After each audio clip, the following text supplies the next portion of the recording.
Welcome to the Caffeine On Demand course on selling and salesmanship. Selling, depending on where you come from, has quite an awesome reputation. For some people, it is the bedrock of all business, and that they believe nothing happens until somebody sells something. For others, selling is a dirty word. It's something that people shy away from. Quite a lot of Europeans find the idea of being described as salespeople as really rather uncomfortable. But in America, selling is a cultural thing and it's part of the fabric of the society. So depending on where you come from, then you will have a different perspective on what the discipline of selling is all about. But this course takes you through a process which we hope disabuses some of the myths that surround selling, some of the things that people find negative or find difficult. Because what we are not talking about in this course is flogging stuff to people who don't want it, don't need it, regardless of how they feel about it. We just want to get rid of it. We are not in the business of flogging things to people who don't want them or need them. That's the sort of cynical selling that we don't really want to have any part of. What we mean by selling is the ability to structure a meeting, to structure a conversation, to structure a dialogue with somebody in a way that gets the best for them and the best for you. It's a way of constructing things so that you lead a client or a customer through a process which helps them to get to where they need to get to. It might even help them find out where that is they need to get to, and then you help them on the way of delivering it. So this is not cynical, this is just helping people. So if you think of it as this is a course on how to help your customers, how to help your clients more successfully and in a more structured way, then welcome to the course.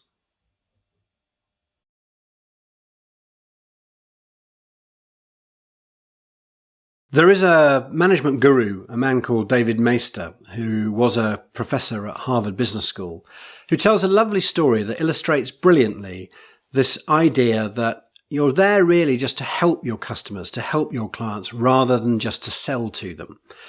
And let me tell you the story. I'll do my best to do it justice, but this is in the days before the internet, when he'd gone over to the Commonwealth of Massachusetts. He joined the faculty of Harvard Business School. He was a Brit, so he was a resident alien in the campus, and he also had a relative, his aunt, who was also a Brit, but she also lived in the Commonwealth of Massachusetts. And very sadly, David's aunt died, and it fell to him as the only relative who was around, who was available, to sort out the probate, the funeral arrangements, and all the bureaucracy that surrounds how you bury a relative when they've died. Now, David did what pretty much anyone would have done in those days, which is he went to Yellow Pages and he looked up funeral directors because he wanted to find some professionals who could help him deliver the thing and make sure it all happened properly. The first 4 or 5 conversations he had as he went through the alphabetical list of companies that could help was basically boiled down to 2 questions. Each of them asked him, what's your budget? How much have you got to spend? And what sort of casket or coffin do you want for your aunt? Do you want one made of ash, made of oak? What do you want? And what sort of handles? What sort of handles do you want for the coffin? David got a bit fed up with this because it all just seemed a bit cynical. But then he got to the 5th or maybe the 6th company down the list, and he got a very different response. When he said what had happened, the person on the other end of the phone said, "Excuse me for asking, sir, but it sounds like you have a foreign accent. Would I be right in assuming that you are a resident alien or that you are an alien in the state of Massachusetts?" To which David said, "Yes, I am." And he said, "Would I also be right in assuming that your aunt, as a relative of yours, may also have been a resident alien?" To which he said, "Well, yes, she was." The person on the end of the phone said, "Well, you need to understand that in the Commonwealth of Massachusetts, there are certain rules and protocols governing the disposal of bodies after death, which you need to be aware of because it's quite a lot of paperwork and you need to make sure it's done in the proper manner so that everything can proceed smoothly. Would you like me to send you those protocols?" It's an easy decision, isn't it? Who would you rather do business with? The 5 or 6 people who previously had just said, what's your budget and what sort of casket do you want? Or somebody who reached out to you in a moment of need and tried genuinely to help you? That is really the essence of all selling. Winston Churchill had a lovely phrase, which is, if you wish to profit, first learn to please. And I think that is the golden rule that underpins really, really good salespeople, is They're insatiably curious. They want to help. They want to help their customers or their clients. They want to help prospect clients or prospect customers, people who they're not yet in business with. But they have an insatiable curiosity to find out what is worrying their customer or client, and then how might I be able to help you best? It's the total opposite of being cynical, the total opposite of just trying to sell whatever product that you happen to be in charge of. And if you do that, and if you have at the core of what you're trying to do, that belief that you really can help your client, help your customer, then you will become a superb salesperson just as a side effect of that willingness and want to help.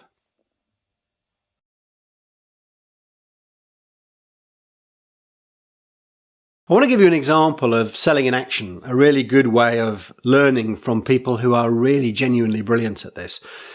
Most of us who work in professional advisory services or selling products that have got a very high spec and we're talking to business audiences, quite often we think that we work in a very highfalutin environment where only very specialized skills can be deployed when we're trying to sell the products or services that we particularly specialize in.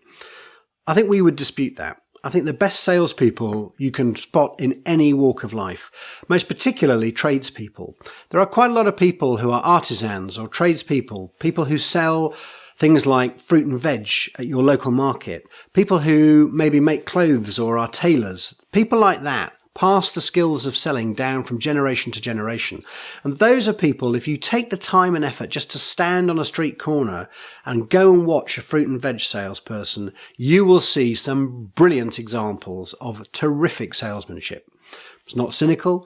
People who are going to their stall don't even know that they're being sold to. It's just a very engaging process that allows people to come back again and again and again so that they become regular customers, and it becomes habit forming, because you know that when you go to Joe Bloggs or whoever your local friendly trader is at the local fruit and veg market, that's the person that's going to make your 10 minutes with them fun, lively, engaging, exciting. You'll learn something new, you'll have a bit of banter, a little bit of conversation, you'll walk away with more than you went there to buy because you've enjoyed the process and because they will have laid out for you the possibilities of what they can help you with.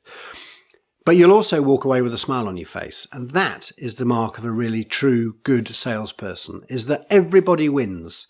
Everybody walks away with what they want. It's not about getting one over on somebody. It's about helping them. Now, if we just look at the habits that people use when they are tradespeople, let's take a fruit and veg seller. When you walk up to a fruit and veg store, many of us work in supermarkets and we buy our veg and our fruit from people like Marks and Spencer's or Sainsbury's or Tesco's or Carrefour or wherever you happen to buy it. But remember, those shops often started, like Marks and Spencer's did, as a single fruit and veg stall in Leeds Market at the back end of the 19th century. And from that grew one of the world's great retail empires. So let's not just dismiss these people as they're too small, they're small fry, they're nothing to do with my world, selling very highfalutin legal products or accounting products or software packages or hard machinery or defense systems, you name it, whatever you do. These are people you can learn from. So let's go back right to the beginning and look at what they do and what skills they hand down from father to son, from mother to daughter, that we can use when we actually go and try and engage with our customers. So what do these people do? Well, when you go up to their stall, when you're standing on the street corner deciding which one to go and talk to, because there are always about 5 or 6 of them all selling identical things, just like in your market, lots of competition. Which one do you decide to go to? They all advertise by shouting out their produce, by shouting out special offers, by talking about the price that they're offering. So they'll be offering things like £1 for £1 or whatever in kilos. And they will try and attract your attention to get you to come to the stall. Unless you've been to them before and you have a relationship with them, it's a bit of a lottery as to which one you go for. Maybe it's the personality of the person presenting. It might be the person that you think has got the nicest looking produce. Whatever it is that attracts you to their stall, once you're drawn in, you've probably got a shopping list. You know what you want. You might want a kilo of bananas. You might want some apples. You might want something because you're making a recipe that night. I guarantee you, though, you will walk away with more than what you wanted because the process they take you through. So once they've drawn you in, what do? They will engage you in conversation. So what can I get for you? What are you after? What do you want? Which is the opening question for any sales process, to get the customer to open up and tell you what is it that they're there for. Once they've done that, they will listen very acutely to what you've got. They will get you what you've got, and they will also start saying, okay, they'll pick up on the clues of what you might be doing with the produce that you're buying. So they might ask you questions, which is, again, the simple process of what you do as a salesperson. Ask engaging, open questions to get the customer talking, to find out more information so you can help them better. So it might be, I see that you want a kilo of apples. Do you want cooking apples or eating apples? You want cooking apples. What are you making tonight? Are you making a pie? Are you making a flan? What sort of flan are you making? Would you like a free recipe? I've got a recipe that my gran used to do. Beautiful, makes the best pie. And by the way, if you're making yourself a nice apple pie, maybe you'd like some blackberries to go in it. They're fresh in season at the moment. Would you like to try one? Try one of these, see what they're like. You can see the process beginning to happen. There's method in this madness. It's just that it's all dressed up in a nice conversational manner, getting you to tell people what you want and tell you more and more and more about yourself so that they can help you better. They're bound to have some fresh produce straight in off some boat from somewhere exotic in the world. It'll all be cut out, ready to give you a little sample. They're drawing you in, getting you to experience it, getting you to taste it. You will walk away having enjoyed yourself. There'll be a little bit of banter. They're very good at communicating, these people, very good at talking, very good at making the experience fun and lively. They'll do a little bit of humour just to make the whole thing peppered with a bit of dialogue that makes it really, really enjoyable. You'll probably walk away with a recipe card. They'll probably say, come back next week and tell me, how was the recipe? Did it work? What were the blackberries like? Did you like them? What did you have them with? What did people say? Come back next time you need a recipe doing. We've got some beautiful vegetables over here. What else are you making? You can see the process. It's very, very enjoyable to be partaking of it. And like any sales transaction, you want to make sure that your customers enjoy their time with you. Maybe only 10 minutes, it might be an hour. Whatever it is, during their busy working week when they've got meeting after meeting after meeting, make sure it's entertaining, it's fun, as well as delivering on the thing you're there to talk about. So selling is a brilliant process. You just have to be open and alert, listen and watch and see how other people do it, because there is a system for doing it and it is very, very simple. And if it's done with charm and grace and with energy, it's a massively important part of how to drive your business growth.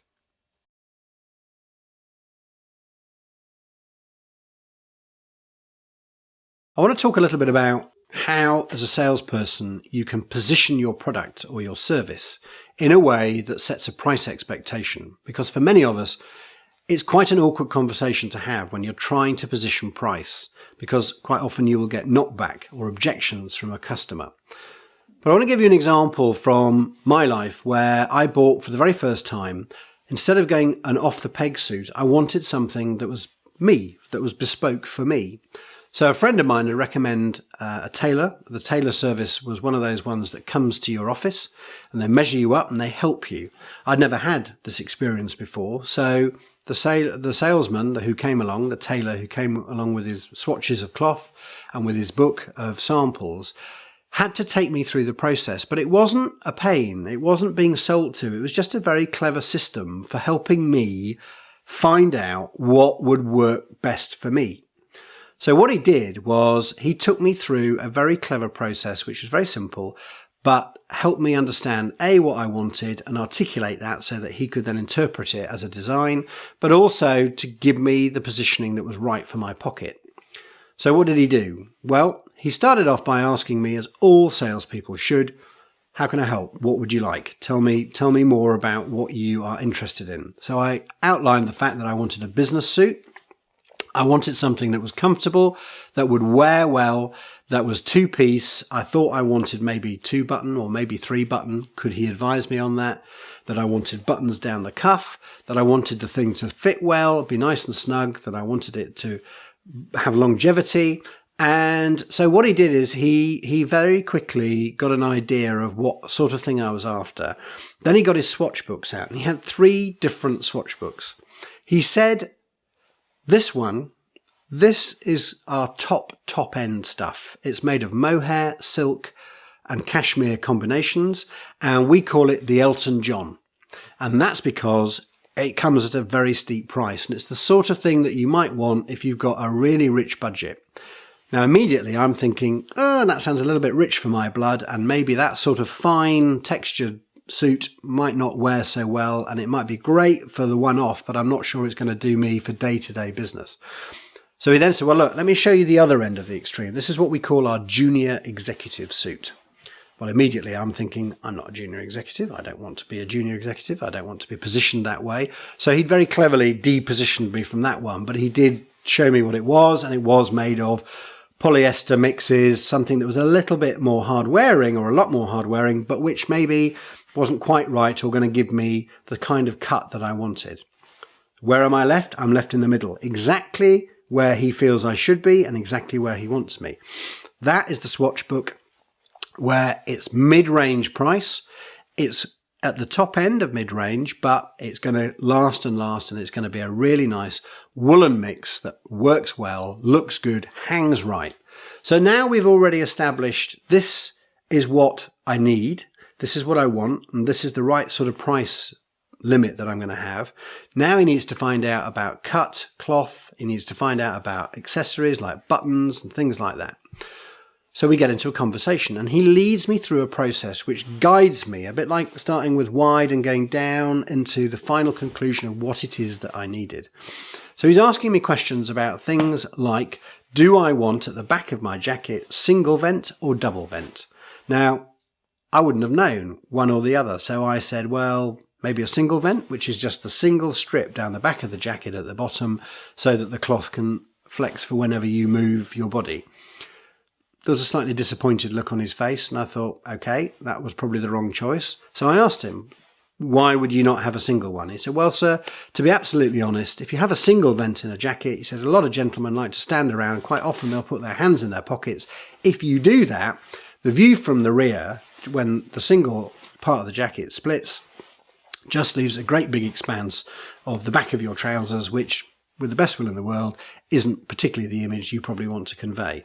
Whereas if you have a double vent, what happens is you put your hands in your pocket, the jacket still beautifully hangs down, so it's vertical, and it keeps the line of your entire image from the back intact, and you look much smarter, but you can still indulge by putting your hands in your pocket. That is good selling, and that is good selling because what he's doing is he's guiding you with good advice. How many times are we in front of clients when we know for a fact that they don't know how to do this, and we do? We have the brilliant expertise that they want to pay for, and yet we throw it away and say that, oh, well, it doesn't matter, it's not valuable to them, so we commoditize things that we do. This tailor knew the value of the advice he was giving, and it was valuable to me. So by doing it, he is making me understand that he is my consultant. He is my sartorial consultant, and that has a value, and therefore I should listen to him because his judgment is good, and it's based on doing this many, many times for many, many customers. You bring that to your clients, and yet how many times do we hear ourselves say to clients when they ring up at the last moment and say, look, I'm really sorry, I should have told you about this the other day, but I totally forgot. Please could you do this job over the weekend? And I need it on Monday. I'm sorry, but it'd be great if you could. What's our reaction to that? We normally say, absolutely, no problem.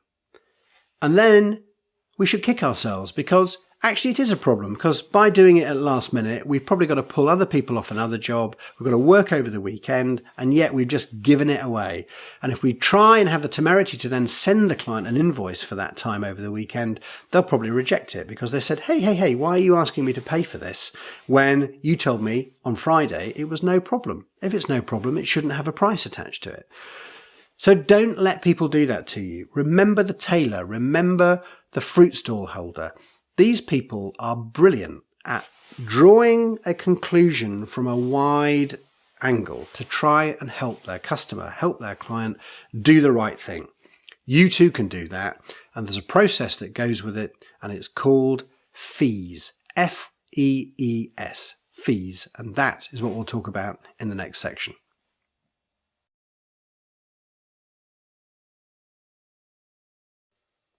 Okay, so we've talked around the subject of selling, but now what are the specific skills that allow you to structure that conversation, structure that process so that you take the client down to the only logical conclusion that that client can have, which is genuinely going to help them achieve what they're trying to achieve.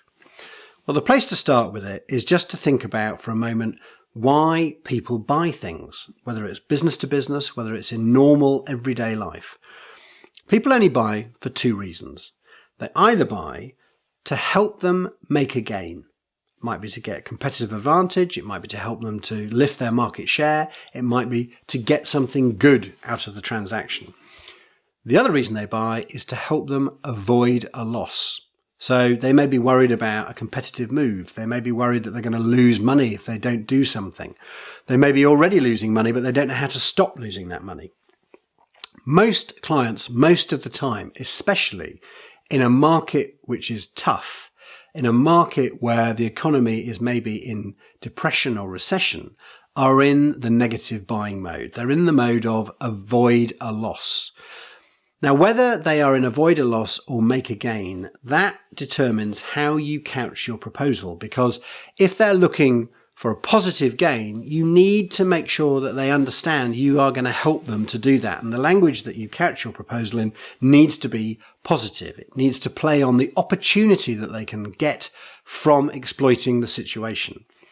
If, on the other hand, they are in negative buying mode, then you need to play to that. You need to help them understand and extrapolate the consequences of what is not happening for them at the moment. What are the financial impacts, implications of this situation continuing to happen? And how are they going to exacerbate the situation if they don't take remedial action? And that is how you start and to think about your sales clients. Are they in make a gain or are they in avoid a loss?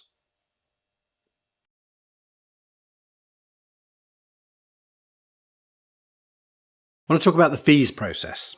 So once you've decided whether or not your customer or client is in the make a gain or avoid a loss buying mode, then you need to do the proper structure for how to pull off a sales conversation.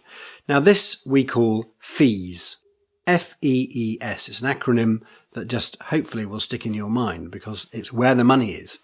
The classic mistake that people make when they are in a sales mode is they find out what it is that the client wants and they think they've got all the information that they require, and then they leap straight to specifying the necessary action that needs to be taken to put that situation right or to take advantage of the opportunity that that situation presents. But that almost universally ends up with a rejection of the idea that you're proposing. If you just go in and you start talking about, right, it seems to us that the facts are this, therefore what you need to do is that, and here is the price for doing that, normally you will get a no. And the reason you get a no is because you have built no context for the price of taking action on your specified solution. So therefore, the price just exists in a vacuum. Normally, when people hear a price, they're like, wow, that's much more than I was expecting to pay.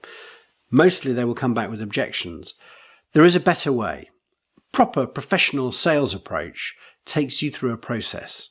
It's called fees, and it stands for start with the facts, the F, the factual information that you have gathered that tells the client or shares with the client the current situation. It might be they're losing sales. It might be that their product is out of stock on the retail shelves where it should be and it's not getting out there. So if it's not getting out there, it's losing sales because people can't find it. It might be that their service is being impacted by a very negative influence, which might be something that seems very tangential. It might be that their public persona isn't matching the service that they are giving to their customers, that people are defecting and going to alternative suppliers because they aren't satisfied with the service or the reputation that the company has. Whatever it is, your job as the salesperson is to find out the point of pain, the F, the facts. But once you've found out the facts, do not then leap straight to, and what you need to do is this, because the client will just say, no, I don't need to do that, and I certainly don't need to do it at that price. The next part of the process is the first E. Explore the consequences and the opportunities that these facts present. For example, Maybe that you have found that your client's product isn't on the market shelves. It's not on the supermarket shelves, or it's understocked. So when customers are going into the supermarket and trying to find it, they can't because there isn't enough stock. Now, if you multiply one supermarket being out of stock with your client's product, you multiply that by all of the supermarkets in that chain representing it at the same amount of out of stocks. Let's say it's 10%. 10% of the stock that should be on shelf isn't.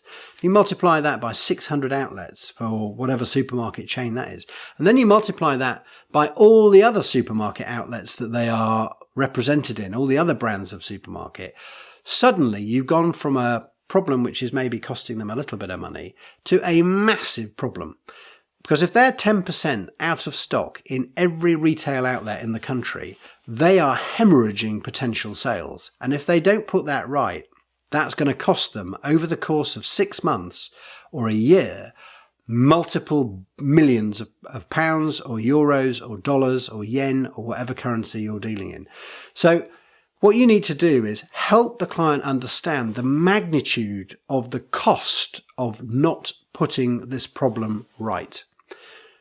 And once you've done that, then you can start to progress to the next stage, which is to expand their requirement from you, expand their need to buy from you, which shows that maybe they've got another line, maybe they've got another product, maybe they've got another service that is also being impacted by this out of stocks, or by the bad reputation that they've got in the market, or by people defecting to other brands because they can't find their brand or because they don't like their brand. Whatever it is that's the point of pain you've identified, you have to multiply it so that the client can see that the option to do nothing doesn't exist. Because if they continue to do nothing, it will go horrendously wrong. Only once you've done this process, you've established what the facts are, you've explored the consequences or the upside, the opportunities that this situation makes happen, then you've expanded their need to buy from you because they recognize that it's not just this situation, there are other implications that are impacting their business. Then, and only then, do you progress to the final stage, the fourth stage of the sales process. And that is when you start to get into a conversation with the client about, so what do we think we should do to specify the correct solution to rectify this problem or this opportunity that we've established is costing you a lot of money. Then you can even ask the client, what do you think you should do? Because that way they co-create with you the right solution. And if you get them co-creating the right solution, they are part author of that solution, and that bonds you closer. And you can help them do the right thing. You can help them take the right action. And of course, the beauty of that is you then put a price tag on rectifying the situation that you've already identified is costing them millions. Then what you've done is you put a context around the price. So instead of it just being, this is the fee we're going to charge you in order to put this right, which will seem scary to them, you've actually put a context around that fee. So you've shown them the magnitude of the problem is X million, but to put it right is only going to cost you X thousand. Then it's a much easier way for them to see that the cost of putting this right, this huge problem they've got, is actually very small compared to how much it's costing them with the continuing of this situation. That's how you structure that process. Now let's see how it works in real life with a real life example from somebody in the building trade.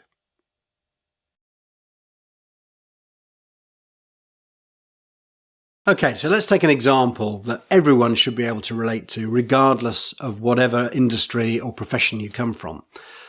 Many of us will have had builders to do work for us. It may well be that you've got builders in to do something at your home, build a conservatory, help you with a conversion, do something that's vaguely technical. You may also have got them in at your workplace and been in charge of that project when they need to change the shape or the layout of the office. Whichever way you've used them, it's fair to say that quite a lot of builders have a very good reputation because word of mouth gets around, and everyone knows that when you find a good builder, you tell everyone about it because they're in relatively short supply.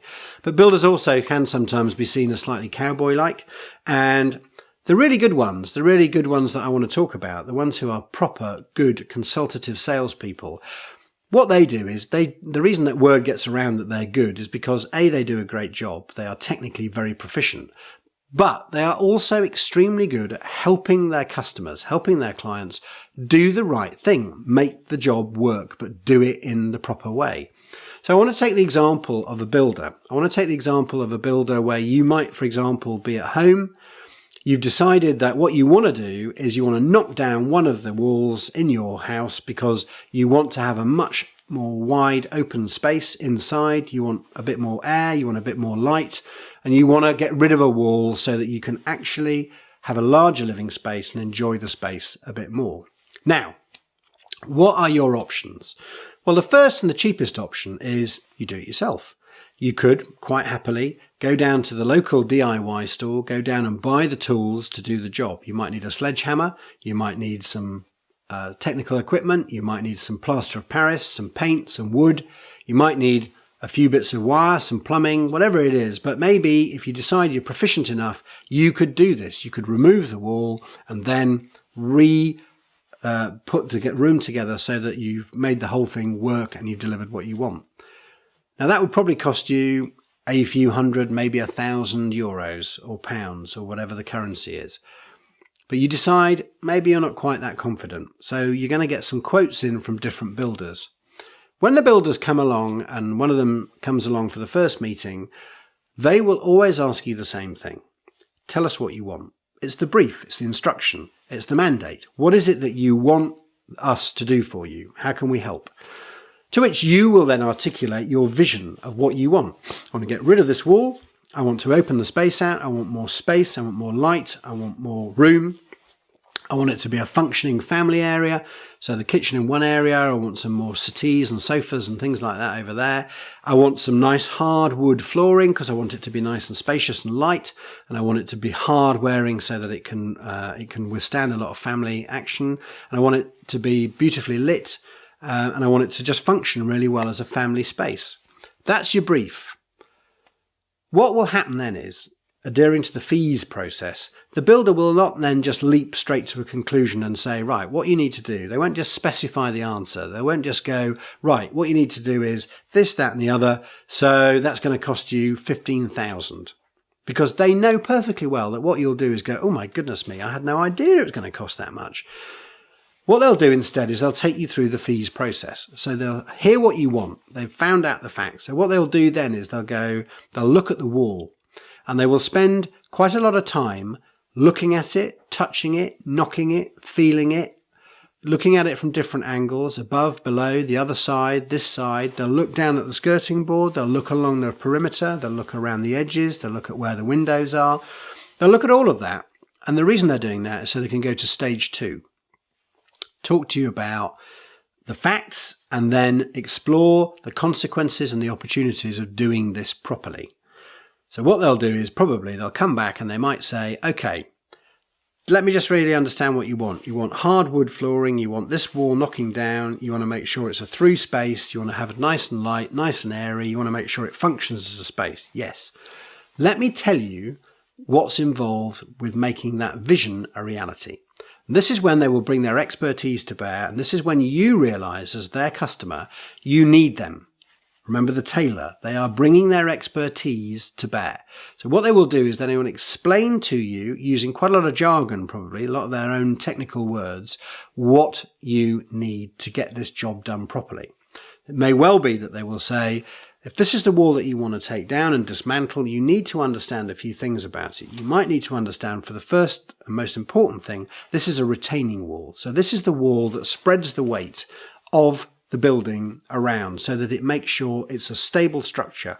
If you remove that wall, you can do it, but you need to do it in a very specific manner. So you're going to need reinforced battens to make sure that it supports and keeps the weight of integrity of the house. You need to make sure you've got an RSJ across the top so that it evenly distributes all the weight down to the side pillars. All of this starts to sound very technical, it all starts to sound very expensive, but that is exactly what they're doing to you. They are making you understand, helping you understand, you can't do this. This is a highly specialised job. They are also putting a price context around what you are asking for. So instead of it being €1,000 to buy your own equipment, knock through the wall with a sledgehammer, make sure that you just make it look good with a bit of paint and a bit of wood, what they're doing is helping you understand that if you get this wrong, it's going to cost you not thousands, it's going to cost you hundreds of thousands, because if you knock through a wall that's a retaining wall and you get it wrong and you don't reinforce it properly, your house will fall down. And the chances are your neighbour's house will fall down. And that suddenly sounds incredibly expensive. So whatever price they come to specify at the end for the right way of doing this is going to be nothing compared to the insurance claim that you're going to get from your neighbours if you knock it through and you get it wrong. That is putting a context on price. Then what they'll do is the third stage. They will expand your need to buy from them. So they will have picked up the fact that you said you wanted a hard wooden floor.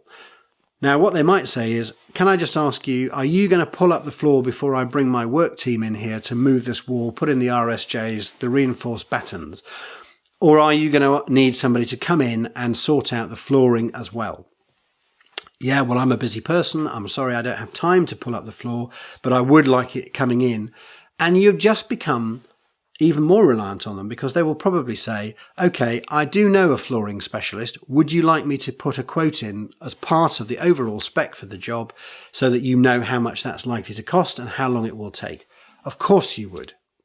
You're paying for their expertise. You don't have the time to do it yourself. So you've just expanded your need to rely on the builder. Then they will have also picked up that they need to help you with the power points, the power sockets down the wall that you're knocking through, because it's going to require replumbing and rewiring. They have just made you realise that you have even more needs. You need an electrician, you need a plumber, or they may well have people that they work with who can help solidify all of that work into one easily managed project. Because you want easy solutions, you're probably going to go for that. All they've done is help you understand as their customer what you really need. You know what you want, but now it's about what you really need to do it properly, to make that vision a reality. And that is what a really good builder will do. Only then, when they have exhausted the list of what you really need to do and how you need to do it professionally and properly, will they then specify the action you need to take and then go away and quote for it and give you an estimate of what that is likely to cost. Are you grateful to them? Yes, you are, because they've diverted you from making a disastrous move by trying to do it yourself, and you become reliant on them because they have proved themselves trustworthy. They have shown you this needs to be done properly, and they have shown you how it will be done. Think of the lessons you can learn from that simple transaction with a builder, and apply them in your own market.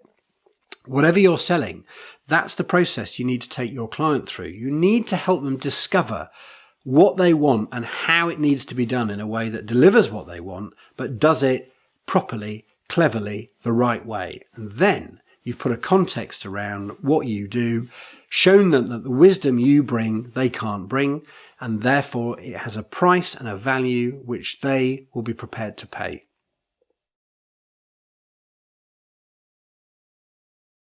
I want to talk about objections and objection handling, because no one is naive enough to believe that if you get the process right, if you adhere to the fees system, if you use whatever system works for you, but you lead them through a sequential process to help your customer, help your client understand how you can help them properly, you're going to get objections whether you like it or not. You're always going to get people saying, it's just too expensive, or I don't have that kind of budget, or I'm not quite sure, I need to think about it, or I'd quite like to ask a friend or a colleague, I need to get them involved, or any number of objections that will come your way that you need to overcome.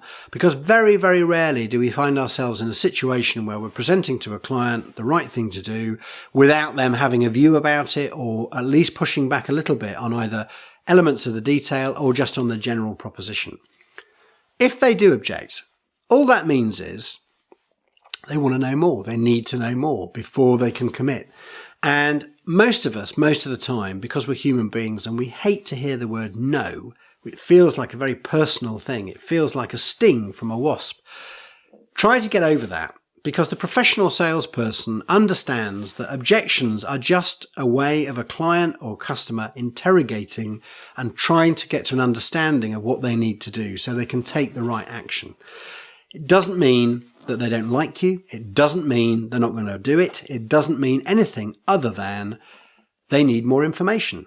So your job, when you hear an objection, however it comes at you, it will always come as a generality. It will always come in an emotional way. So it may well be that your customer or client prospect says, I'm sorry, but this is just too expensive. I do not have this sort of budget. It's just too much. Now, a bad salesperson will just go, oh, right away, I don't know what to do about that. Well, oh, I'm sorry, we're too expensive. And they'll try and start discounting. Don't do that. Whatever you do, don't just bend over backwards and immediately capitulate and crumble your price, because that's not what's going on here. So when you hear an objection and it comes at you and it feels emotional, and it feels quite tempered, and it also is general, your job is to take the emotion and throw it away and just try to get specific about the precise nature of the objection. So if somebody says to you, you're just too expensive, I just don't have that kind of money, the question to come back with is to say, okay, I hear you. Why is it too expensive? Tell me more about what sort of budget you do have. Tell me more about that. When you say we're too expensive, when you say you don't have that kind of money, what kind of money do you have? What kind of budget have you allocated? If we're too expensive, compared to what? What part of the job that we've talked about is too expensive for you? Don't let them get away with being general. Hone it down. Get precise. Get specific. Find out what the obstacle really is. Don't let them talk about it's just too expensive. Narrow it down. By how much is it too expensive? Because that might be where you can find leeway, because if it's only that much more expensive than they wanted, or even that much more expensive than they wanted, you can start asking them questions about, well, in order to find a way of doing it at the budget that you want, which bits of the job we're going to do for you can we get rid of? Which can we de-spec? What can we take out to allow us to deliver it at the budget level that you want at a price that you would find acceptable? That is objection handling. Don't run away, don't panic, don't crumble, just ask questions. Try and elicit from the client what it is that's really getting in the way, what they're worried about. And for example, they may talk about, I need to get another opinion, or I want to think about it. To which the answer might well be, I hear you. Always acknowledge an objection so that they know that you've heard them. I hear that you want to think about it a bit more. Can I just ask you, what specifically do you really need to think about when you go away? What elements of the job are the things that are causing you concern? Because maybe just by talking about them now, we can answer some of those worries or concerns. And if there are still things that you want to go away and think about, that's absolutely fine. But maybe we can use the time available to make sure that you have the full range of knowledge that you need in order to be able to reach the decision that you need to get to. That's just being a responsible salesperson. You are helping them. You are helping them think their way through the whole process. And if in the course of doing that, you discover things that would be done better, that's great. Everybody wins by that. So don't be afraid of objections. Welcome them. They are a way of eliciting more information, more detail, so that the customer and the client can make a better decision.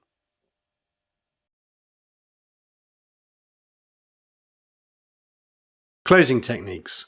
Closing techniques are basically how you ask for the business. They draw the sales conversation to a conclusion. They are the full stop where you actually get to the point where the client says, yes, we're doing this. Now, there are different ways of asking clients to close. So it may well be that you've got to, first of all, make sure you're at the point where a close or a trial close is the appropriate thing to do. A trial close is when you just say something which invites the response that maybe we're ready to do business together. So it might be something like, are there any other things that I need to know, or are there any worries in your mind which might impede us proceeding together? That is a way of just drawing out any objections, anything that might get in the way, and getting some sort of commitment from your customer that no, this is the right thing to do, or I'm convinced of it, or no, there is something that I'm worried about and it's this sort of thing. Then you can get back into the sales loop and you can start taking through what the answers are to those queries or worries. But when you get into final close, when you deem it the right and appropriate place to actually say, so we've discussed everything I hope to your satisfaction, is that fair? Are we in business? There are different ways of asking, are we in business? And those will be things like the direct close. That's when you just say, so shall we start on Tuesday? There is the summary close, which is, let me just remind you of the 3 big reasons why this is the right thing to do. And I just want to make sure we go through those and then we get your commitment because you're happy. That's another way of closing. There's a third way, which is the alternative close, which is, well, we've explored the different ways of doing this. We could do that, but we could also do this. The decision is yours. Another way of doing a close would be to do the concession close, which might be that we've talked about what you need to do, but that's quite a big job. So rather than committing to doing the whole job all in one go, maybe the most sensible thing to do is to cut our coat according to our cloth. Let's start small and do this first bit of it first. Make sure that you're happy with that. Then once you're happy with that, then we can roll out to the next stage and the next stage and the stage after that. That way it's done in bite-sized chunks. Would that be reasonable? That's a sort of close that can also work for particular types of people who maybe just either have budget constraint or they just want to tiptoe in, but they want to get started somehow. So there are lots of different closing techniques. You can try and use them anyway, and some of them work better on some people and some work better on others. There is another program that we have, another course, which is on personality profiling, where we talk about this in more detail so that you understand that the 4 different basic personality types, certain of the different closing techniques work much more acutely and more accurately and more effectively with one type of person than they might with another.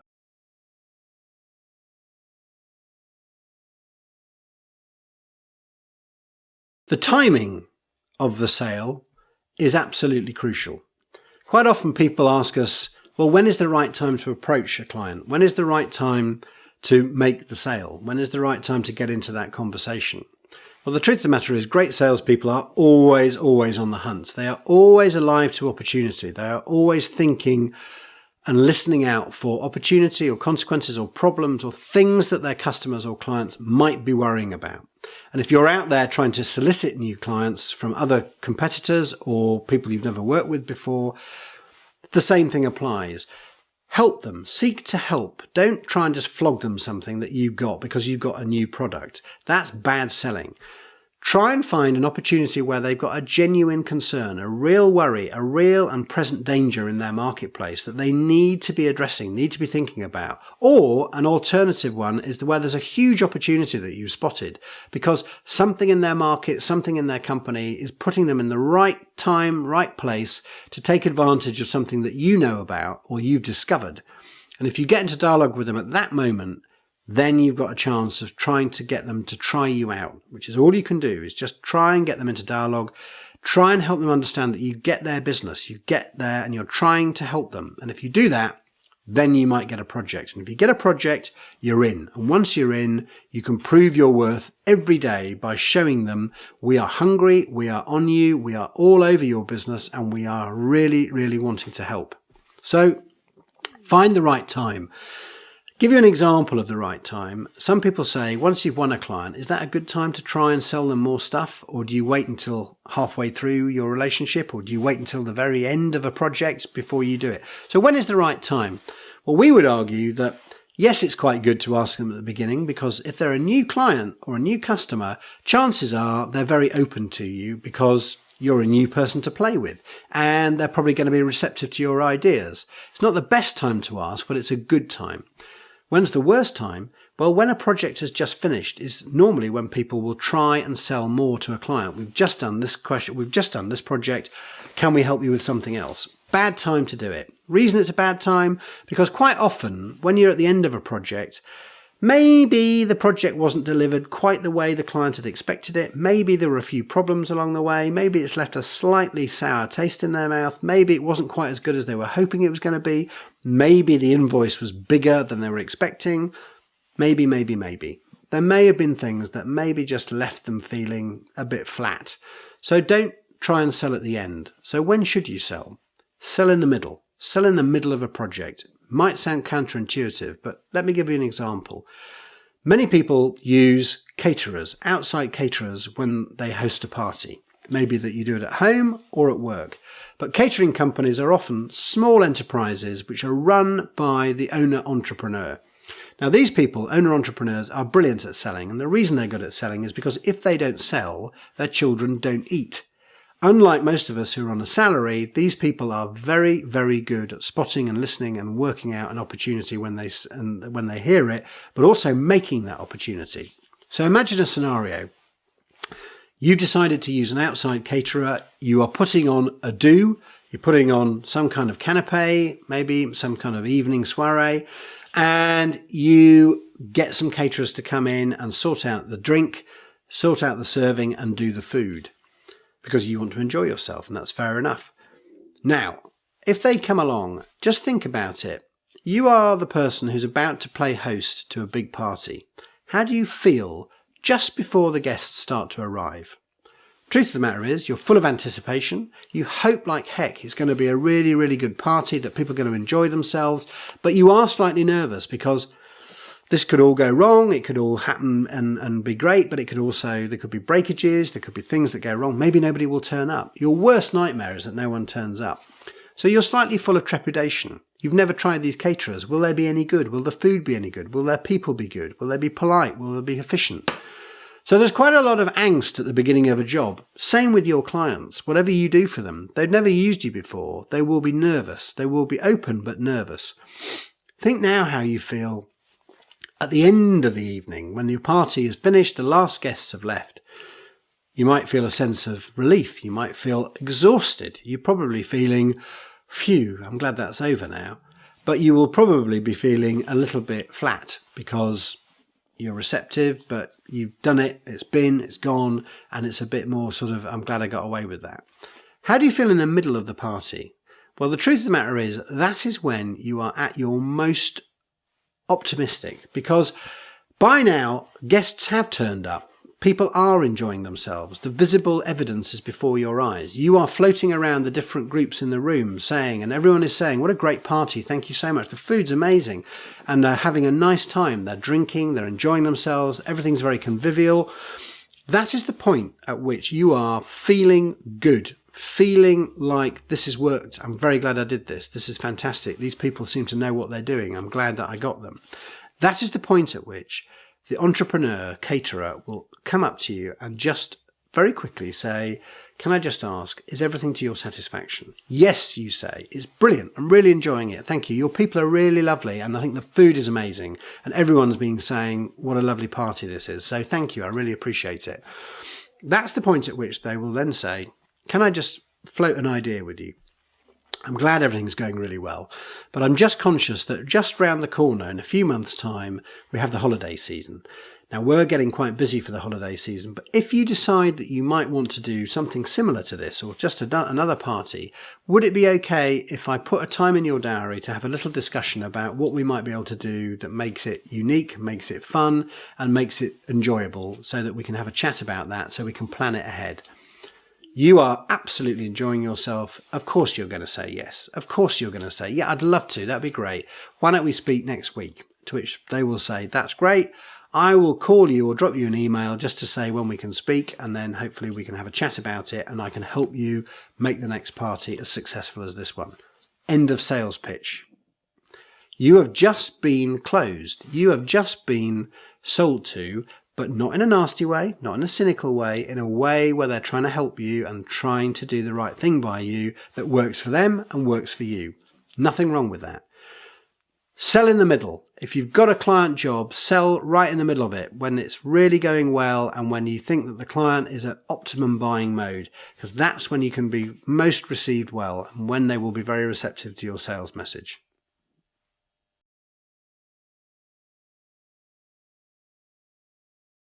Here are some ideas of how to get into dialogue with a sales prospect, because often it's much easier to do business with people we are already in an existing relationship with. Truth of the matter is, we honestly don't really believe in cold calling.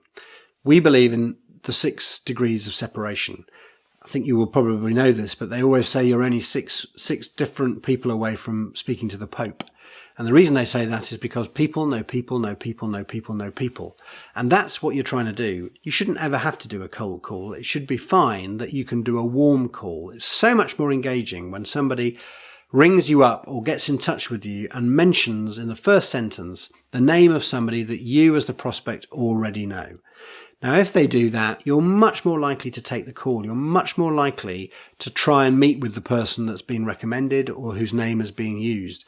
That way, you will make sure that you use your network properly to try and find an introduction to the person you're trying to speak to.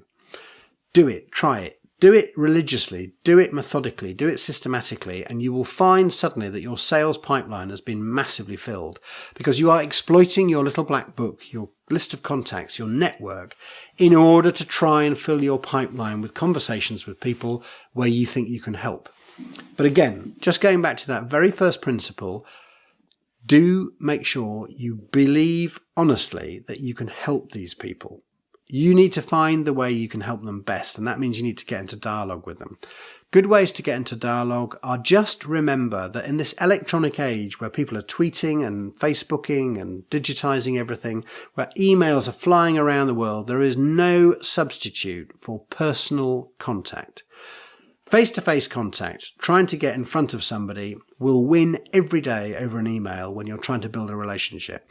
And if you're trying to get into dialogue with somebody, use old-fashioned things. Zig when the world zags. If everybody else is trying to prospect using email or tweeting or social media, do it the old-fashioned way. Send somebody an old-fashioned parcel or an old-fashioned letter or a postcard. Do you remember the last time you got a written letter? When it lands on your doormat, my goodness me, that stands out. My goodness me, that shows effort. And if it's handwritten, that shows, wow, this person has put a lot of care and attention. I get hundreds of emails every day. I'm sure you do too. They don't stand out. I know clients who will just refuse point blank to open an email from somebody they've never met. They won't join in with LinkedIn if they don't know you first or have you introduced by somebody else. Don't think that electronic media are going to deliver you the chance to get in front of a prospect. You need to stand out. You need a point of difference. You need to make yourself really relevant to that person. So send them a letter, but don't send them a letter that's just guff.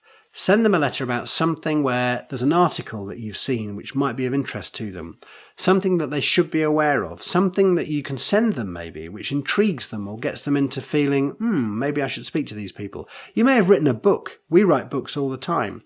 Writing books is brilliant because A, nobody ever throws them away because people don't like throwing books away. It just feels wrong. And B, a book shows credibility. If you've written and taken the trouble to write a book about a particular subject, that means you're probably an expert. So people value expertise. So try and find something that is relevant to that person that you want to talk to. Don't please inundate them with your credentials or with case studies that you've done or stuff about you. They're not interested. Always remember that clients don't care about you. They care about what you can do for them. So just remember that. It's quite salutary. It's quite humbling. And salespeople should be humble because your job is to help. It's not to flog stuff. It's not to sell stuff that regardless of whether or not people need it. It's to help. And to help, you need to explore. You need to be a detective. You need to be insatiably curious to find the points of pain that that client, that customer has. Then you can help them get the right solution. And if you do that, you will inherit the earth because great salespeople are very rare. But when they are really, really good, by goodness me, their clients come flocking.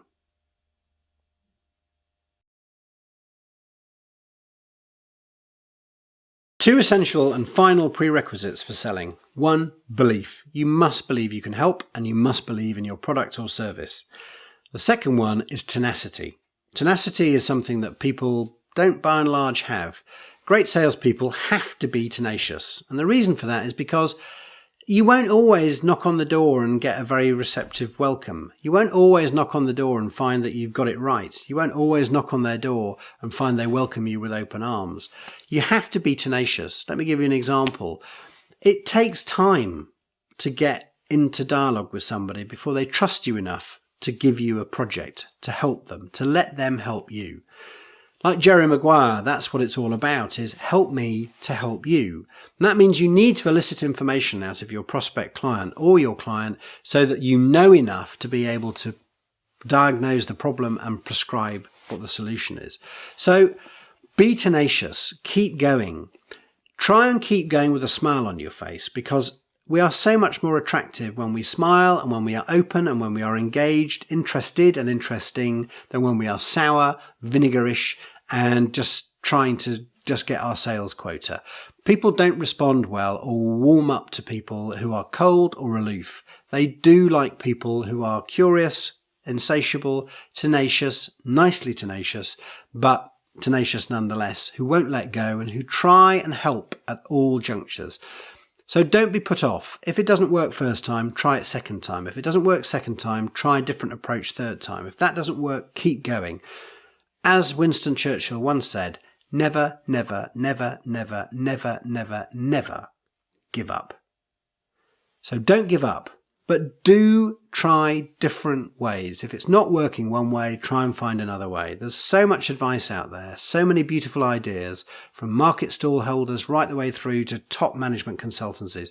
People doing it really well. You can learn from them all the time. Be conscious and open to who is selling to you so you can borrow their techniques if they work. But most of all, believe in what you do. Believe in your product. Help your clients and don't give up, because it will come good. Happy selling. Hope you found this course useful. Do browse around and see if there are other courses that we've got on Caffeine on Demand that could help you become even better at selling and communication.